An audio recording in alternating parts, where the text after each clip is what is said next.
Hi everyone, today we are going to discuss about Francis, founder of Franciscan. During the 12th and 13th century, the monastery began to lose their influence as a result of the wealth and worldliness. Faith was questioned and a false belief was spreading. At the same time, there was a population explosion throughout Western Europe, and towns and cities were developing fast. It was the need to combat these problems that led to a new monastic movement known as Franciscan. Francis was the second son of a wealthy merchant in Assisi, a city in Umbria, north central Italy, and lived a life of ease and luxury. Over the years, Francis grew up to hate his father for his behavior towards him. He was very conscious of being the son of a merchant and not of the nobility, and used his money to win friends among the upper classes. Although for a time his money bought him companion, he never reached of the rank of nobility to which he aspired.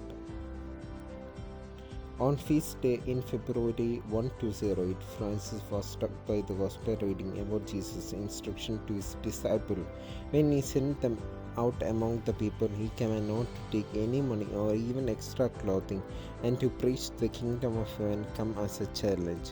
This is what I long for with all my heart, he declared. He had at last found his destiny. The people of Assisi warmed toward Francis and their attitude changed. The madman became accepted as part of a local scene.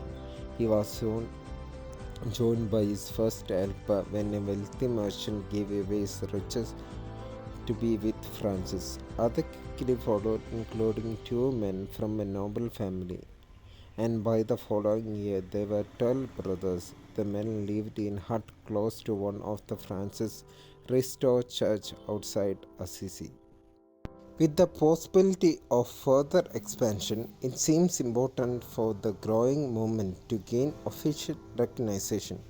In 1210, Francis and the 12 brothers went to Rome, walking barefoot to meet the Pope, who was eventually persuaded to give them his blessing. Francis wrote a simple form of life and rule for order using the word of the gospel. In 1212, Francis' preaching attracted the attention of a young lady from one of Assisi's noble family. Despite his vocation, it is possible Francis formed some attachment with Clara, though the friendship was always discreet.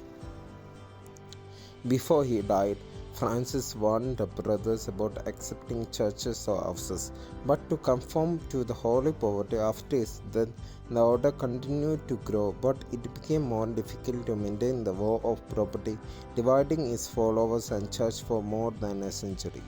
Francis had an attractive and winsome personality that ensured many people to him and to his cause.